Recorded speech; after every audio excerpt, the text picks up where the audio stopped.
Now guys, before we go any farther talking about these supercharged late model vehicles, I wanted to tell you how to supercharge your browser.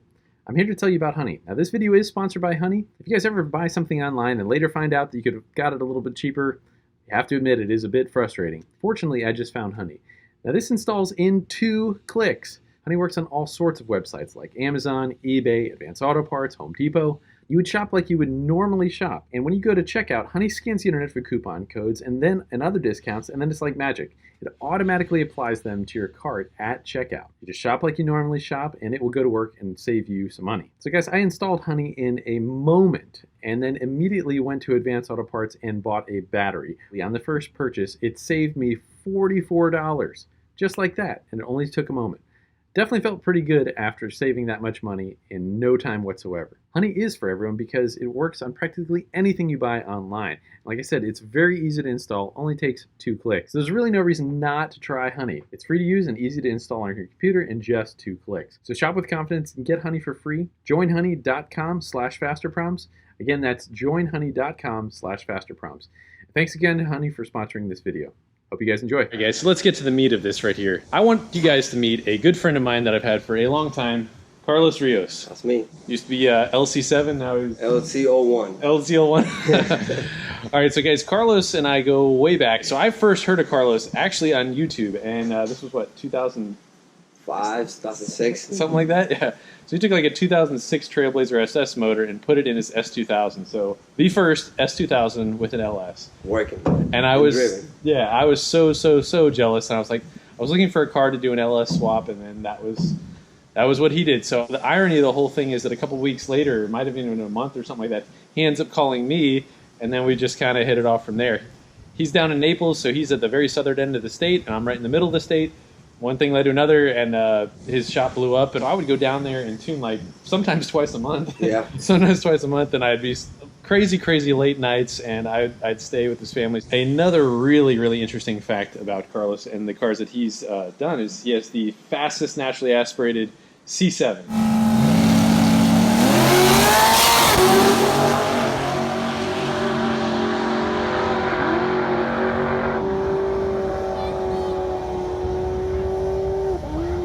We got together with Jeremy and the guys at Texas Speed. We developed the cam, and we were actually the first people to push the LT base to this limit.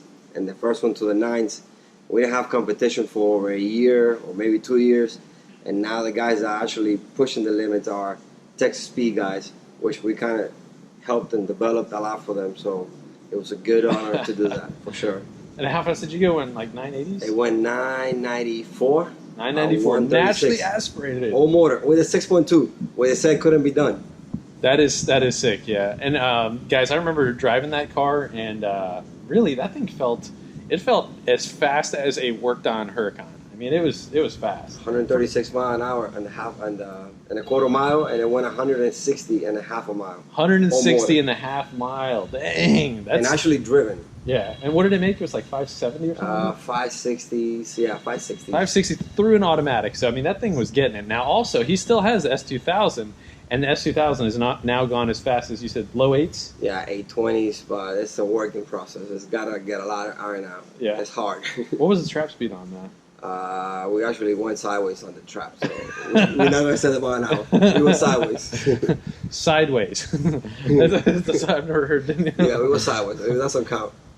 Very cool. So now I've known Carlos a long time, and I've been meaning to go down to his shop. We just life happens and things happen and stuff. So Carlos came up to me. We've got a project we're working on here, and for all you truck guys, this is going to be right up your alley. It's got some pretty cool technology, late model 6.2, and it's got a Texas Speed, all Texas Speed goodies as always with the Whipple. Now we can push it because we got the fuel load, but we got a little bit of meth, and we took the 5.3 out and put a 6.2, a little bit manlier power.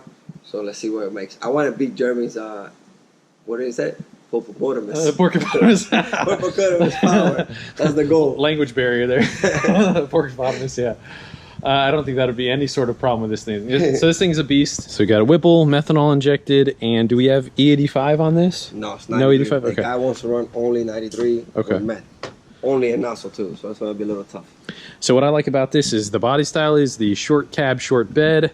That's pretty much the all business one. I like the twin catch cans. Got a nice set of long tubes on there. Factory airbox though, so we are leaving a little bit there. And again, when you own a shop and the customer wants to do one thing and the tuner wants to do another, you know, they have these things. So. It's got oil. It's got gas. I think we're ready to go. Okay. Keep it simple. All right, fellas. So what we're doing here is we're going to do our baseline run, and I'm kind of just bringing to you what it's like to live that tuner life. Go through all the problems that I go through, how I solve them, and all that junk. So let's see what we got. We got our methanol, and I would always recommend, so we brought it in, it was on setting 6. We're gonna crank that all the way up. The more methanol, always the better. Methanol is like steroids, and too much is just right. So we're gonna go manual mode. I'm manually shifting this thing into 3rd. The enrichment looks like we have a little bit of an issue. I'm gonna kind of walk into it here.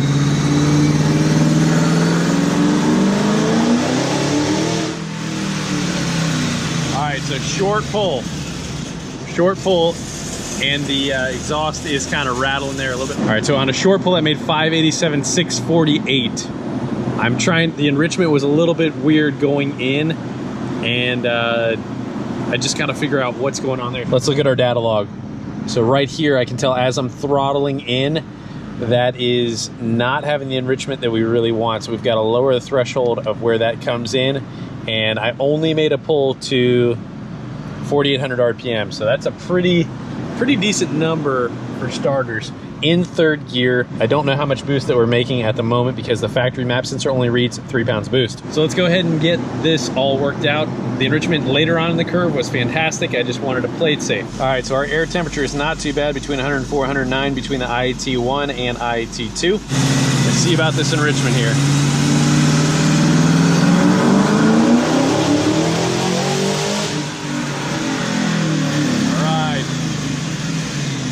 We can work with that. Definitely a lot better enrichment. 626 horsepower and 655 pound-feet of torque.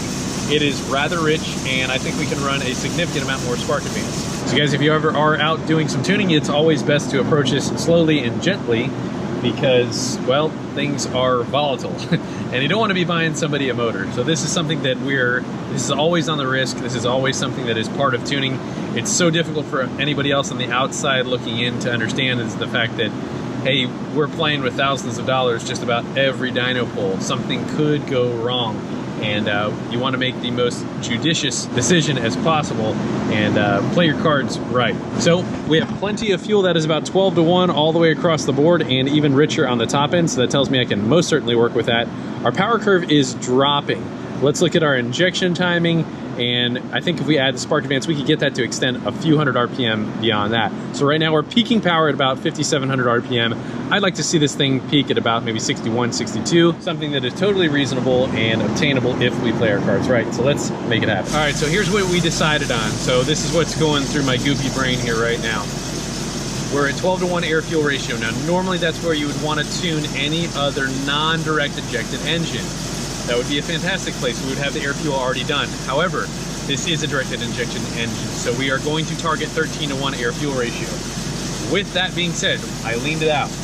I did not change any of the spark advance yet because I wanted to see if it is going to spark knock. So if we see any gains here, they're just strictly going to be from leaning the mixture out, not adding any spark advance. Very systematically trying to see what we're doing, see what our gains are, controlling our variables one by one.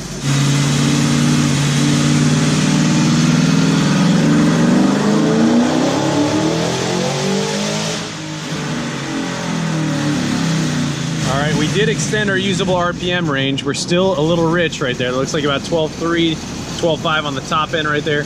Maybe a smidge lean right there.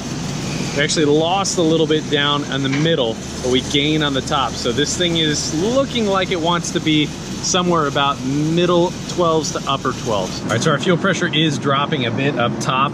And when that happens, the injection timing kind of wigs out a little bit and it goes a little off kilter. I am going to have to offset that a little bit and try and add some where it is dropping.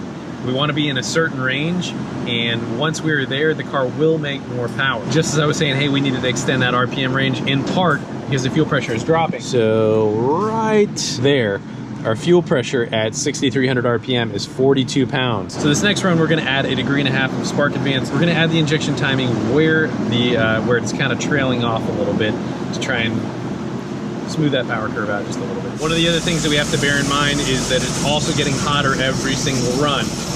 Key on, the intercooler pump does circulate, but it's not as good as being on the street.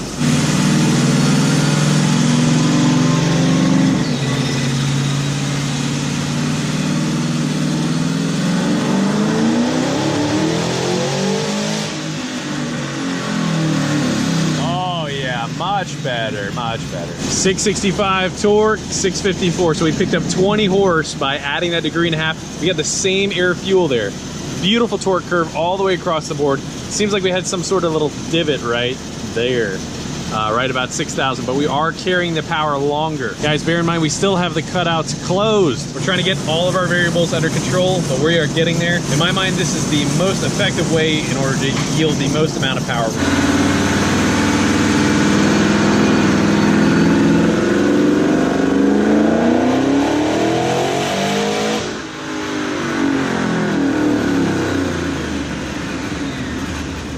So we are winding down here. We've got, we're gonna put in about 18 degrees, not add 18 degrees of timing, that would be, Yeah. that'd be crazy.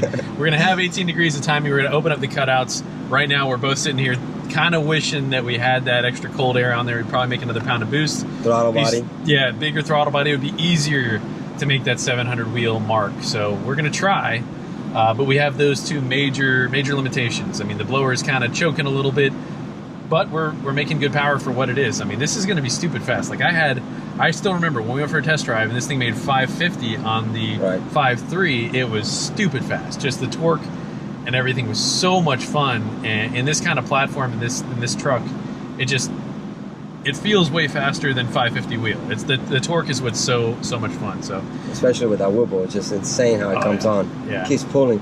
Now we're gonna be drifting 1, 1. Yeah, it's just gonna keep sliding. Guys, everybody wants to hear a giant horsepower number, but I'm telling you, the torque, don't forget about the torque, because if it makes a tremendous amount of bottom end torque, that is a bunch more power than other things that are winding up really high.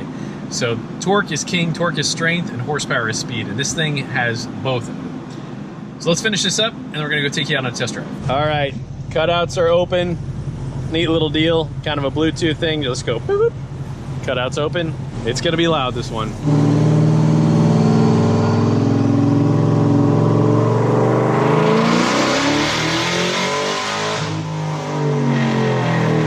Oh, so close. So close. 679, 682. I think that's gonna be it. I think that's gonna be it. All right, this is gonna be easy throttle here. We'll see how this goes.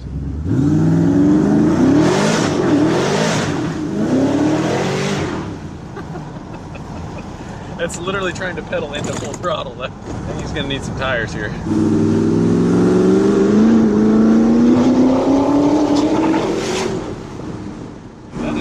That's impressive though.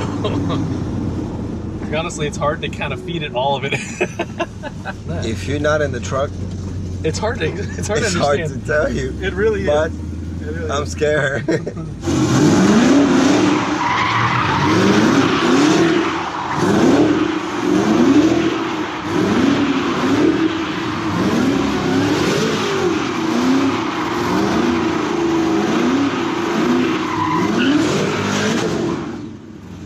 Why you get to have all the fun? You want to go? Why smile? It's such a big smile. I don't know if I was totally ready for that. I was like, well, I don't even know the truck yet, man. Hold on. let me get a feel for it. But kudos to you for being ballsy. I appreciate that. That's all. Hey, air temperature totally good and controlled. 108 Yes. degrees, 109 degrees. We're good. And not to say it's an extremely hot day in Florida. Yeah.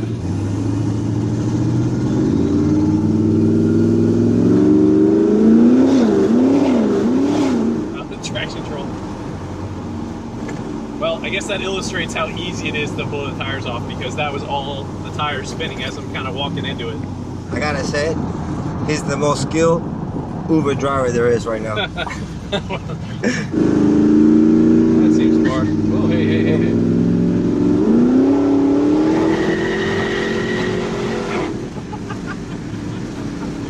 Oh my gosh. I thought we were going to be able to get traction rolling on, but honestly, the drivability is really good, though. I think you had it pretty darn good beforehand. So. Tell me your honest opinion on the test drive there.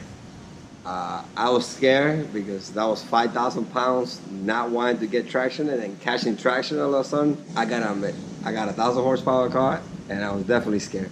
I'm glad you were driving. Look, a guy that has a 1,000 horsepower car, and this guy lives, eats, breathes speed. I mean, I wish I could take you guys down to Naples. Him and a bunch of Cuban buddies, these guys have speed so bad. I mean, they will race anything. Scooters, jet skis, daily driver boats, trucks, up and down the street, foot race. I mean, whatever it is. It's like these guys, that you got to be top dog, and too much is just right for this guy. So, all right. So one other thing that I wanted to throw in here, because we're working up on trying to put in a karting video out. Not a drifting video. Dang, they're getting it. That's like a motorcycle or something. But yeah, they're getting it. They're drifting next door over there. But all right, so the honest opinion, I stuck you in my slowest kart, and what was your honest opinion of that too? On that track we were at, honestly, I'm gonna put it on dollars. If you had to guess, probably take a $120,000 car, track ready, in order for it to perform like that go-kart did. And I was in the slow one. That was the slowest go-kart. So I cannot wait to bring you guys a karting video. I've got some karts that feel like 850 to 1,000 wheel. Actually, one feels like a 1,100 wheel car. It's absolutely disgusting. Can I drive that one? Yes. Yeah, actually my son Christian got to drive it, and he was like, oh my gosh, this thing is so fast, you know. So being 12 years old and be able to experience that kind of speed is amazing. But anyhow, Carlos, I'm going to left hand shake you. It's all right. Dude, thanks for the experience. Thanks for coming up, letting us tune the car. I mean, it's fun. I mean, it's a hell of a lot of fun. It's really, really a blast. So guys, don't ever think that rolling up on some truck like that is work truck. Yeah, that is a work truck. Is he daily drive that soon? Yeah. Oh my gosh. Going to Texas now. Texas guys, watch out. They got tuned in Florida.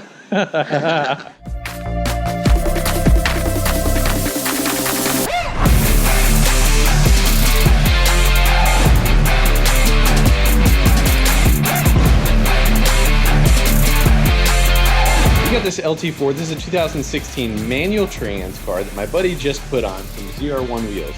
Now apparently that was not the easiest thing in the world. They're about an inch wider or so. I think we can all agree that this thing has an incredible stance. But by no means are we just after the looks on this.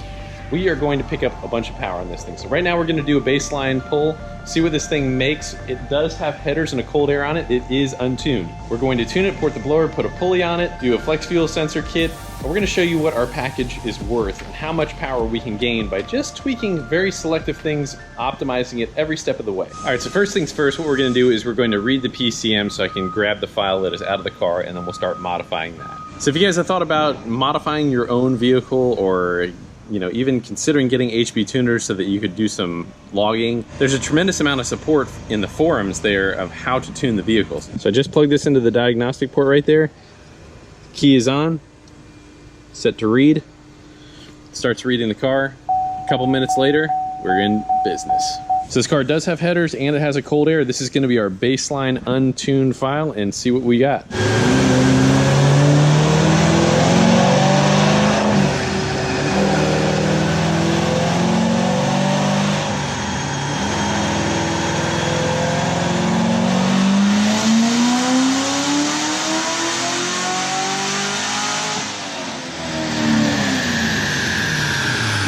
All right, so guys, we are back. We have all of our modifications on the C7 Z06, and I wanted to share with you what we had done, getting ready to dyno, and let's see what kind of power this makes. But first, let's go through all of the mods and see what we got. All right, so the first most visible things we can see are our Fasterproms expansion tank. This is going to allow for more coolant from the blower to go in. It kind of cools a little bit here and then goes down through the heat exchanger and back again. All right, so we do have a flex fuel kit on this, and we should be able to run almost full E85.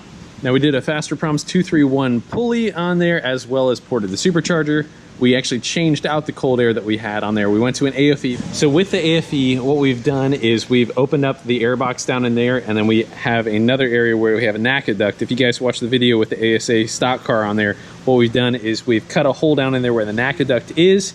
It funnels air up into the cavity of where the air box is, and then furthermore, we cut out the air box so that now we can have directed airflow, but more volume of airflow and cooler air going into the airbox, and that will yield a little bit more power, especially at speed. On top of that, we've done our thermal plates, which are kind of isolating the heat from the cylinder head to the blower. This does knock down about 30 to 60 degrees off the blower and makes that little blower a lot more efficient. Now that concludes pretty much all of our modifications of what we've done to the car. It already had a set of headers on there, so let's see what we are going to do with this. Aesthetically, this car is pretty darn hot, so the owner has some plans for this thing to make it even hotter. He's gonna be doing this in complete different carbon fiber that's coming, as well as the roof. The roof is getting completely carbon fiber, and the scoops. So check that out on his Instagram. All right, so we're logging with HP Tuners. We got everything looks pretty decent. 91 degrees IAT2, 109 in the blower, 162 degrees engine coolant temp. We're a little bit lean on the base tune that I've written here. And so we're gonna see what this thing does. This is a baseline tune that I've used on another car from another dyno tune car. And we're gonna fine tune it for this exact vehicle with this exact modification. While our idle was lean, the part throttle looks really good. We're only 2 or 3% off right there.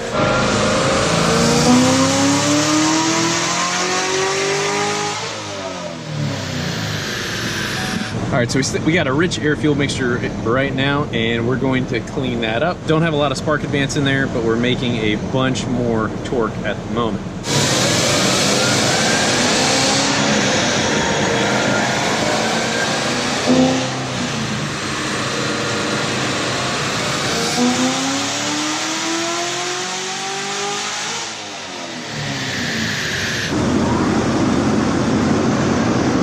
We're getting a lot of noise on the tag signal reading where I struck the cursor right there. That was 698 pound-feet of torque and 642 horsepower. So we'd like to pick up the peak horsepower quite a bit still.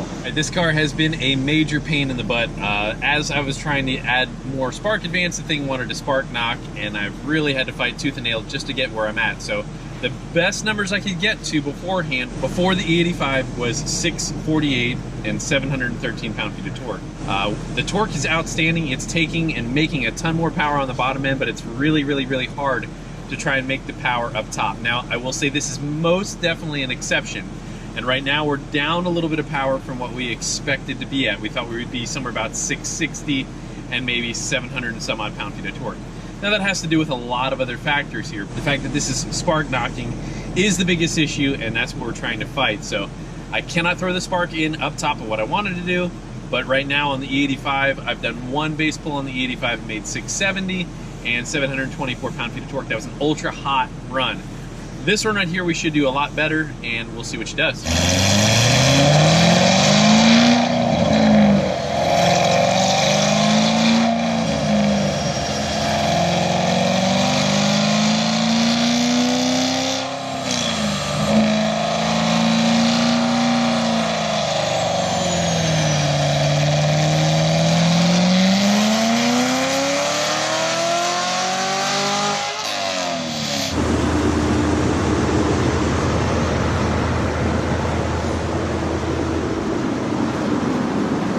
After some major struggles, this thing finally delivered. Now, I would have hoped for a little bit more, but yeah, that's a decent number, 684, 730 on our final pull, made it a little bit richer.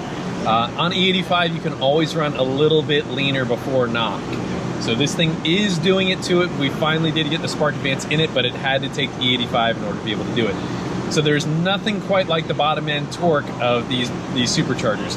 This positive displacement supercharger and the variable cam timing and direct injection, these LT engines are absolutely stupid good. They don't make the top end number of the Coyote, but they absolutely will make a tremendous amount of bottom end and mid-range torque.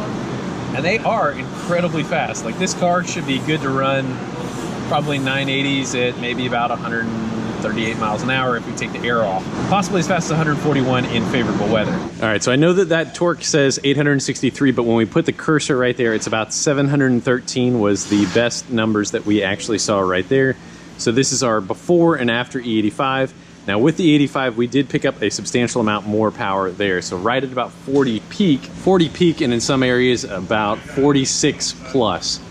Pretty substantial pickup on just a fuel change. That's why we always recommend running E85 if the car will tolerate it. And I think we're actually going to be able to run full E85 on this. I have been able to make some strides with bumping up the factory fuel system, really pushing the envelope on the pressures there. And if that'll take that, we should be able to run full 85, which is what it looks like at the moment. All right, guys, so overall, from what we've picked up is over 100 pound-feet of torque right there. And on our top end right there, we've picked up about 73 horsepower. So very substantial gain all the way across the board, but the bottom end of mid-range torque has been really optimized very well. So this is our pulls over a car that was near stock that had a cold air and headers already. Guys, this thing was an absolute blast to drive. It is exactly what I expected. I mean, we're making, you know, somewhere in approaching 700 wheel horsepower and over 730 pound-feet of torque. So this thing, the torque from it is absolutely second to none. It really is quite a shocking blast. Guys, there really is nothing quite like the delivery of a positive displacement supercharger. Granted, a turbo is a little bit more efficient and it pulls a little bit harder on the very top end, but the bottom end and mid-range of a positive displacement supercharger, especially a late model GM direct injected one, there is nothing on level of that.